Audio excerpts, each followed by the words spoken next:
I'm probably going to be like the meanest I've ever been in any video before in this video. Just so you know, if you're someone who doesn't like negativity, my negative reviews, you know, I gotta be a little bit harsh today because how could I not be? This movie, I knew was going to be bad, okay? I saw the trailers. I saw it was a Blumhouse movie. We already got Night Swim from Blumhouse earlier this year, but this was so much worse than I could have ever anticipated. About 20 minutes into the movie, I was genuinely wondering if this was an experiment done by Blumhouse by using AI to write a movie for the first time, because we all know that's going to happen. We know that's going to happen. And I thought this is Blumhouse's first attempt at using AI to make as cheap a movie as possible. And that's what it felt like. So Jessica moves back into her childhood home with her family. Her youngest stepdaughter, Alice, finds a stuffed bear named Chauncey. As Alice's behavior becomes more and more concerning, Jessica intervenes only to realize that Chauncey is much more than the stuffed toy bear she believed him to be. That could not sound more generic. You know what that reminds me of? It reminds me when I was like in high school and getting into writing, and I would look up writing prompts on the internet to like practice writing. That's what it reminds me of, is like one of those corny, cheesy writing prompts that are very, very generic, and then you take it wherever you need it to go. But that's really what the movie is. Like they didn't really expand on that. Not an original idea at all. I don't love any kind of doll.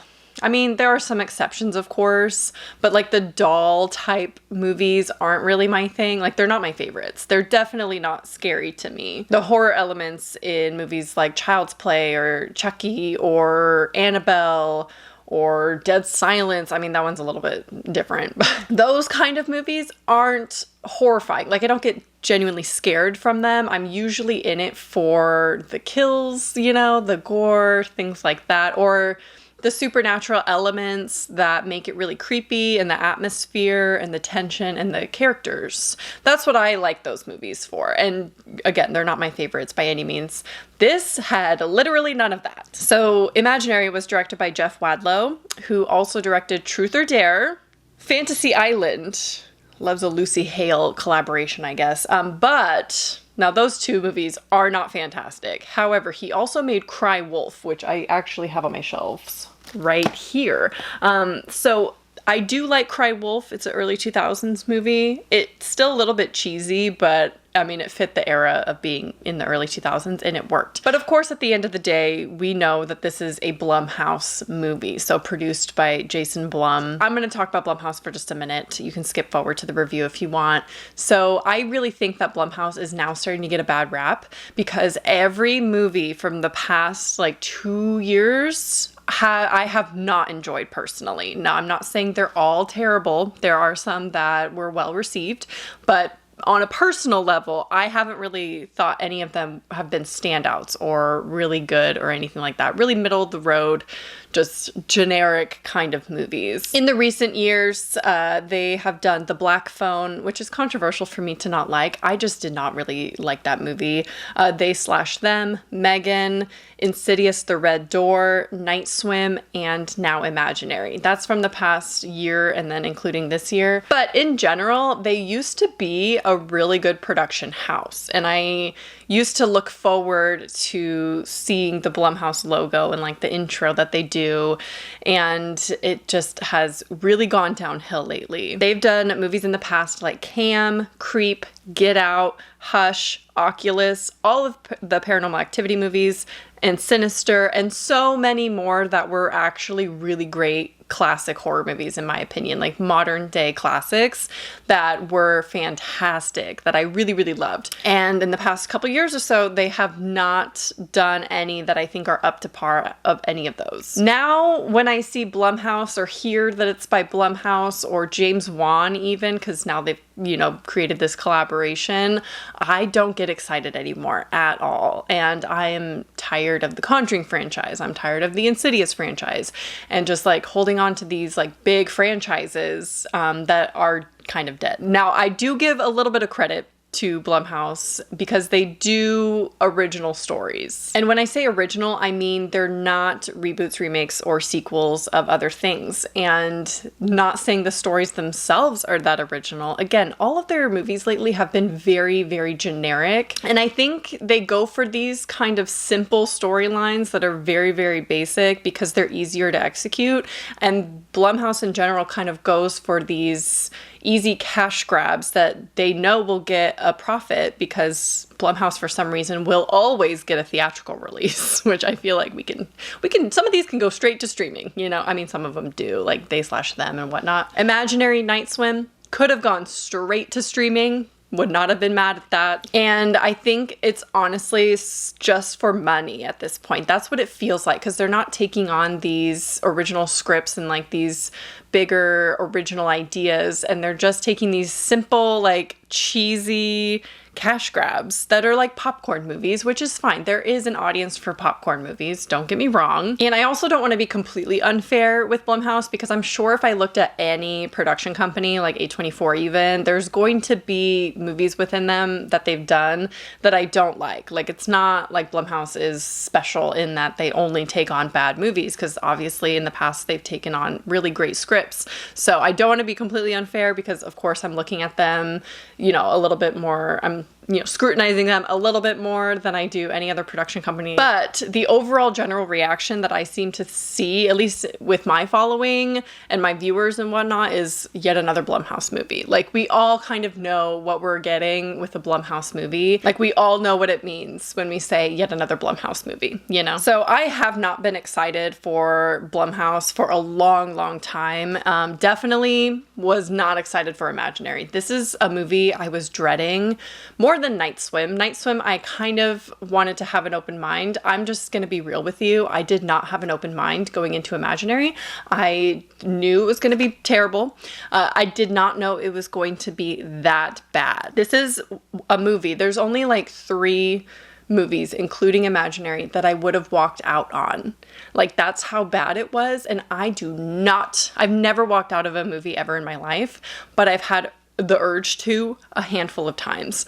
And this was one of those times. Like, if it wasn't going to be a video, there's no way I would have stayed for the rest of this movie. So let's get into the actual review of this movie, and I'll tell you exactly why it was so terrible. Before we get into spoilers, I'll just give a general overview that there was not one single drop of originality in this movie.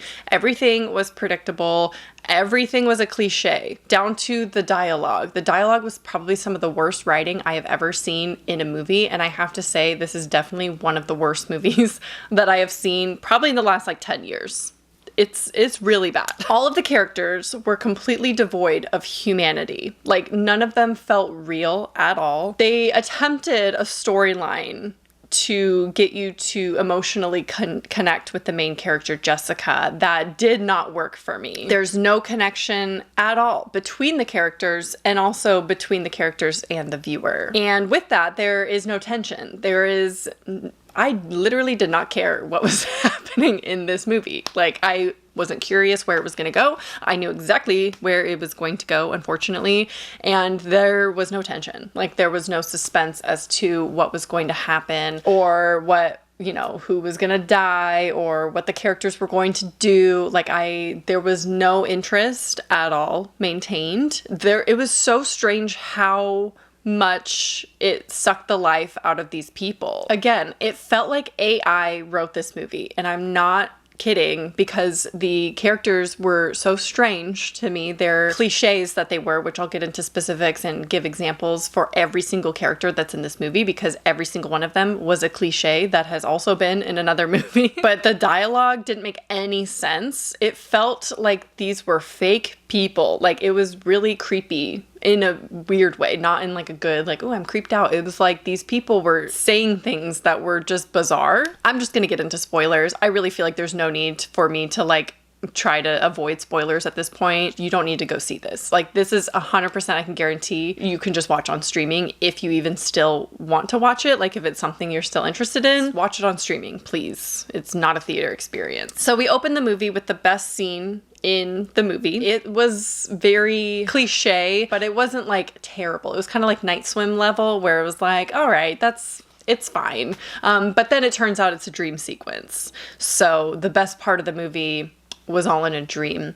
And that pretty much stayed consistent for the entire movie. And to me, that the opening scene was pretty much the only one that really had any tension or horror elements in it at all. We see a tooth was pulled out. We see like the spider creature. And I've seen some people excited to see the monsters in this movie. Don't be. Do not. The first scene has the best one with the spider dad. Her dad that's like turns into a spider. That's it. It wasn't great, but it was the strongest part of the movie, I guess. I just really want to talk about the cliche characters mostly in this review, because what the hell was that? What were these people? Why would you write these people this way? So we have the main protagonist, Jessica, who forgets a chunk of her childhood. Very cliche. A parent who has died, right? There's like some emotional backstory here. And like she's a little estranged with her father. He changed when they lived in the house. Something happened. She disappeared for a while and she has no recollection of any of that. Then of course we have the little girl who has an imaginary friend who is evil, the bear, Chauncey, which it turns out the bear actually doesn't even exist either. So the bear is not real. And only Jessica could see it. And the little girl Alice, because it was the same imaginary demon entity, I'm gonna say, evil entity that's made up in children's imaginations that links onto children and follows them around forever. But they present as like a bear, for instance, and it was actually Jessica's original imaginary friend, Chauncey, in the bear that she just forgot about, right? Conveniently, just forgot. We have the snarky teenager who is actually soft at heart, you know, in the end. She comes around. She doesn't like Jessica. She doesn't like her stepmom. Their mom is like unwell. And she was in it for a minute. And that scene with the mother was just so weird. That did not need to be in that movie. They could have removed that. But of course the teen is, you know, being a teenager. She had like a little side story with like the romantic guy. Didn't need him. He didn't even die, so there really was no point to her having like a crush on the neighbor. Completely unnecessary. There were a lot of things that just could have been removed. This movie was way too long for them to have like this stuff going on. Take it out, make it an hour 20. We don't need an hour and 45 minutes of this movie. Okay, there's a scene in the end where the game that Chauncey invents, it's something that makes you happy, something that burns, and then you have to do something that hurts. And the teenager, it's like her sister's missing, went into the never ever, into the wall, right? They're trying to find the girl. The little girl's missing, and she's like, something that hurts. Should I send a bitchy text? Why would you send a bitchy text?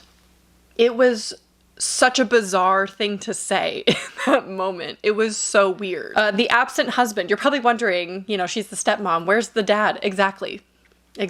Absent. He's an absent dad who also happens to be in a band. He's in a band, and conveniently he has a tour happening, so he has to be out of the state, out of the country. I don't know. He's out of town, right? Conveniently when all this stuff is going down. So it's just Jessica. Why is he in a band? Why is he in a band? Why is he touring? Why is he leaving? They needed to make him leave in order for the movie to progress, because there'd be too many helpers, right? Too many people helping if he was in town. So let's just have him go on tour. The children's therapist, this character, was probably the funniest line in the whole movie that I audibly laughed out loud at, because it was just so weird. Why would she say this?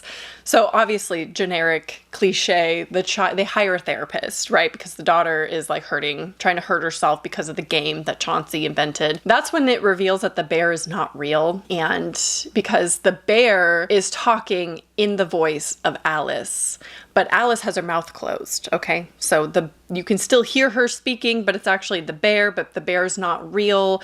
And the therapist is like, what is going on? She leaves the room and goes up to Jessica and is like, has she been into any new hobbies lately, like ventriloquism? What therapist would be like, is she a ventriloquist? Because she was talking and her mouth wasn't moving. What do you mean? What do you mean? Why did you say that? I'm sorry. Is she into any hobbies lately, like ventriloquism? No, she's like bizarre. Who wrote that? Who wrote that? Who wrote it, actually? Oh, it was written by Jeff Wadlow as well, Greg Erb, and Jason Oremland. It was distributed by Lionsgate also, by the way. Anyway, see, it makes just enough profit. I'm gonna sidetrack for a second because I'm on the Wikipedia page. It makes just enough profit for them to keep making these kind of movies, these lower budget type movies. The budget for this was 10 to 12 million, which is kind of on the low end for a horror movie, right? I should also mention this is PG-13 and nothing happens. But yeah, no horror really. There's like a little bit of special effects here and there, but otherwise didn't need to be a high budget. And it made so far $11.3 million. So it's right in that profit period. And I anticipate it's going to make more than that because it's only been out for, I don't know, a week. Then the last character that I want to talk about is the old neighbor, the old woman who just knows everything there is to know about what's going on conveniently because she used to babysit Jessica when Jessica was a little girl, so she remembers everything that happened in Jessica's life naturally. So much so she actually wrote a book on it. So she has all the info. Everything you need to know about what's going on with Chauncey and why he's haunting them. This old lady knows exactly why. So she's only there. I hate when movies do this where they create a character that is so obviously just there to over-explain everything to the viewer and the characters within the movie, only for them to be the only one to die in the movie. The old lady is the only one to die, and it happens out of screen, off screen, out of frame, whatever, behind a door. You don't see anything. You see some blood. And they do that because we don't actually care about her. I don't mind that this is a PG-13 movie. I really don't mind. I love PG-13 movies. A lot of these here are PG-13 movies. You can do so much with that and make it horrifying. You can have people actually die. I don't know if they do that, but in a PG-13, you can actually have deaths in it. I know. They obviously didn't want to kill the children. I get it. I probably wouldn't either in this kind of story. It's unnecessary. They could have killed the boyfriend, the guy, that the teen was interested in. He was introduced for no other reason other than showing some kind of horror element because, Chauncey tried to come at him, but it just had to have a happy ending. It just had to. And you don't need that in a PG-13 movie. I think some people watch movies like this and say, I don't like PG-13 movies because these are the movies that give that rating a bad rap when that is completely not the case. I've done a video on PG-13 movies, all my favorites. You can go watch it. There is a right way to do it, and you don't need a lot of gore, obviously. You don't need a lot of violence or anything, really. You just need a good atmosphere and tension building, maybe 1 or 2 deaths. They actually could have only killed the woman if it was for a reason. Her death felt so unnecessary. Her character in general was only there to move the plot along, to over-explain why this thing was happening, right? With her book that she wrote on it. And then they're about to leave, but then she dies behind a door in the Never Ever. I will say, the Never Ever, not that bad. It had a cool concept. I love that kind of like backrooms vibe that it had. I really do like when movie settings do that where it's like bizarre. It kind of felt a little bit like Interstellar in the end, right? With the bookcase scene. It kind of felt like that never-ending hallway of doors, and I thought that was cool. So that had potential, but then you could tell when the special effects ended and they were just on a set and it was just like a couple doors, and it just wasn't executed very well with the special effects. That was my main issue, were all of the cliche characters that were literally copy and pasted from other movies. Not one thing about any of them was original. Nothing. Also the cliche of her like moving back into her dad's house once they move him into a facility so she can fix it up and just kind of live there. Little cliche of like moving into an old house. Why do movies have to start with like a family moving into a house? Like, I feel like we can move past that concept now, right? Anyway, it just ends up being like a pretty happy ending. It's really nothing. It's exactly probably how you would expect it to go with the rescuing of Alice and everything like that. I'm not even gonna say that this movie had potential because I really don't feel like it did. Like I said, basic little writing prompt that could have been better, definitely, but didn't need to be made at all. Like I just felt like the story and idea and concept and everything was just so cheesy and bad and just definitely not my kind of movie for sure. And I never really criticize audiences of movies because I am not someone to, you know, shit on someone else's favorite movies or anything like that because I like some bad movies, right? Don't get me wrong. But I genuinely wonder if there are people who like this movie, but also if you do, why? Because there are so many fundamental, like basic movie elements that are missing from this movie that it really makes me question your taste a little bit. Just a little bit, okay? I'm not trying to be judgy or anything about what you like and don't like, whatever. I just don't know how you can love movies and watch Imaginary and like it. I'm sorry. I had to say it. I had to say it. I know that's mean. It's so mean. Like I said, I'm going to be the meanest I've probably ever been in a video, but I don't get it. I don't get it. There are no redeeming qualities about this movie. I know that's really harsh.